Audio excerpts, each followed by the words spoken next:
Når arbejdsgiverne tillader sig at lave store annoncekampagner, hvor de mistænkeliggør jeres daglige indsats, så skal I vide, at med fagforeningen i hvert fald gerne sige, at 1000 tak for indsatsen. Jeg synes,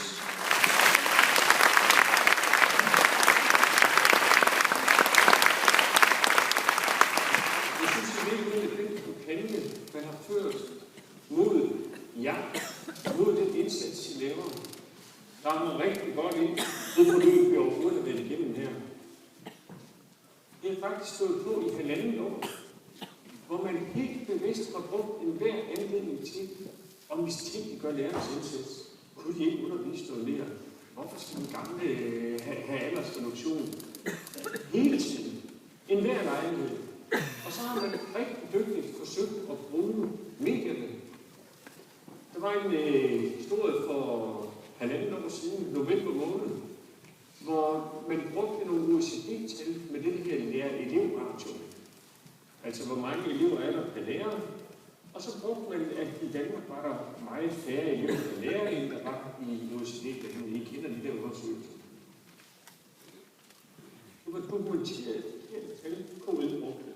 Det havde de fortalt. De tal OECD har, og de tal Undervisningsministeriet har, er simpelthen ikke, der er ikke overensstemmelse med det. Alligevel så kørte de bare den her historie ud. Og det er ikke sådan en objektiv information. Ej, man sørger selvfølgelig for at sælge den som en solohistorie til et bestemt medie. Det gjorde man også her i Jyllandsposten. Problemet var bare, at samme dag blev der et andet mediehistorie op. Det er jo skidt, når man har planlagt sådan noget. Så man fik slet ikke rigtig talt om, hvor lidt de lærer de lavede. Så 2 dage efter, så solgte man den som solohistorie til TV2 News. Og så blev jeg ringet op af Newser. Hvad siger du til det? Siger man, er I klar over, at vi kørte Jyllandsposten altså for 2 dage siden? Men sådan har de hele tiden prøvet at bruge enhver anledning. Og det er klart, på et eller andet tidspunkt, så skal de jo berigtige, at de har brugt forkert tal. Det gjorde de 2 måneder efter på bagsiden af noget, der her Momentum, som bliver læst af 20 personer i Danmark.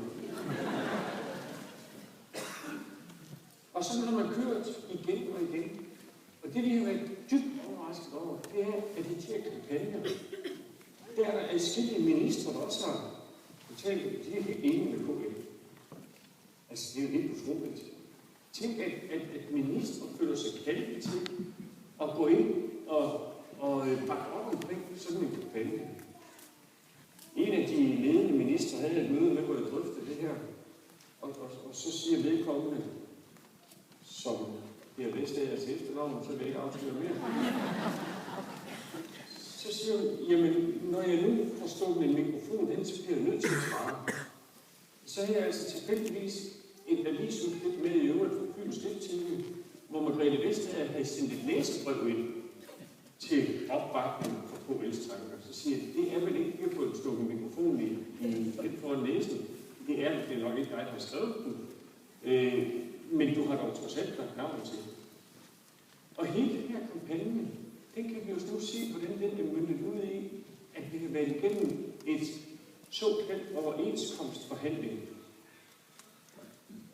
Og der er nemlig overhovedet ikke været nogen forhandling. Hvor kortene er pakket fuldstændig fra starten af. Det, der har været min oplevelse i de her forhandlinger, det er været, at enten så skrev jeg under på det, de kom med, eller også så var der ingen aftale.